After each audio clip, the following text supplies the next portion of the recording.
तीन गंवार देवरानी, दो मॉडर्न जेठानी।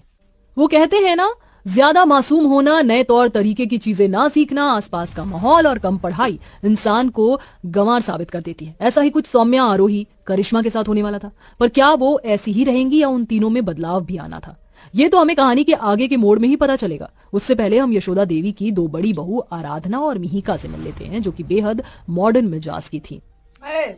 मुझको तो दिखता है इसमें कोई सनम, अंगारों का अंबर सा लगता है मेरा स्वामी, टना टन टन टना टन टन टना टन टन।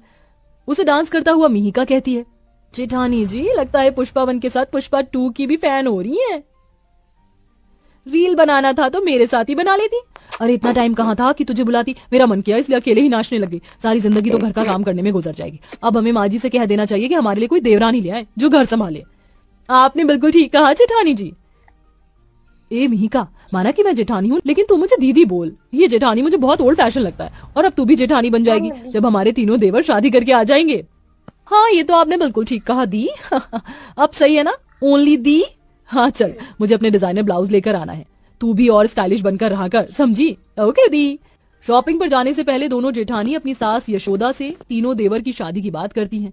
तुम बिल्कुल ठीक कहती हो, मैं आज ही पंडित जी से बात करती हूँ। थैंक यू माँ जी, हम दोनों को काम है, हम दोनों अभी बाहर से आते हैं। ठीक है। दोनों अपना डिजाइनर ब्लाउज लेने चली जाती हैं। वहीं दूसरी तरफ यशोदा पंडित जी से अपने तीनों बेटों के लिए सर्वगुण संपन्न संस्कारी बहू की बात करती है। ऐसे में पंडित उन्हें सौम्या, आरोही, करिश्मा की फोटो दिखाता है। उनके गुण और शक्ल देखकर यशोदा अपने तीनों बेटों की शादी उनसे करना मंजूर करती है और तीनों हफ्तों में यशोदा की तीनों बेटों की शादी बहुत धूमधाम से हो जाती है। पर वह तीनों बहुएं कितने गंवार और मासूम थे, इस बात से वाकिफ होना भी बाकी था। तीनों बहू का अच्छे से गृह प्रवेश हो जाता है। अगले दिन यशोदा तीनों बहू से कहती है, बहू जानती हूँ तुम बहुत ज्यादा सर्वगुण संपन्न संस्कारी हो और तुम्हारा इस तरह से साड़ी पहनने का स्वभाव भी मुझे बहुत अच्छा लगा।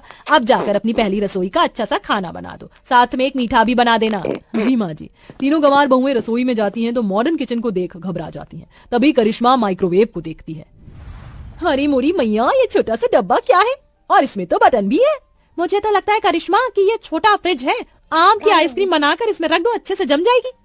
ठीक है, अभी करती हूँ। पर यहाँ पर मिट्टी का चूल्हा नहीं है, लगता है यहाँ पर खड़े होकर चूल्हा बनाना पड़ेगा तभी खाना बनेगा। बाहर से लकड़ी और मिट्टी लेकर आती हूँ। जब तक आरोही तुम देख लो कौन से मसाले कहाँ रखे और बाहर निकाल कर रख लो, पूरी का आटा लगा लो। करिश्मा बाहर जाकर मिट्टी और छोटी छोटी लकड़ी ले आती है और फिर मॉडर्न किचन की स्लैब पर मिट्टी का चूल्हा बनाने लगती है। वहीं आरोही अपने मुंह पर आटा लगा लेती है। इतने में दोनों जेठानी और सास आ जाती है।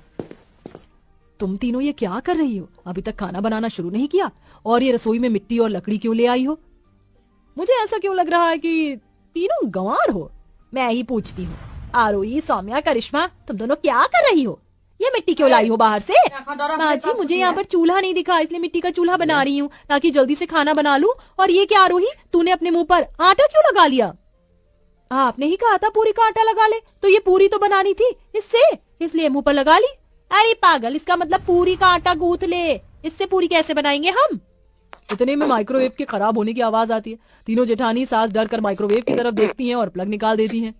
सौम्या बहू, ये तुम क्या कर रही हो? हाँ माँ जी, मैं आइसक्रीम जमा रही हूँ, पता नहीं इसमें क्या हो गया, पता नहीं कैसा फ्रिज है आपका ये छोटा वाला। ये सुनते ही सास जमीन पर धड़ाम गिर जाती है और आराधना कहती है, बेवकूफ देवरानी, ये कोई छोटा फ्रिज नहीं है, इसे माइक्रोवेव बोलते हैं। आइसक्रीम इसमें जमती है, इस फ्रिज में। ब्लास्ट तो होना ही था। गाँव से आई हो तो इतनी गंवार हो क्या? ये भगवान, इन्होंने तो आते ही मेरे माइक्रोवेव को खराब कर दिया। कल ही तो मंगवाया था। एक के सामने इंडक्शन है, उसके बाद भी मिट्टी का चूल्हा बना रही है, दूसरे अपने मुंह पर ही आटा लगा लिया और तीसरी की तो बात ही छोड़ दो।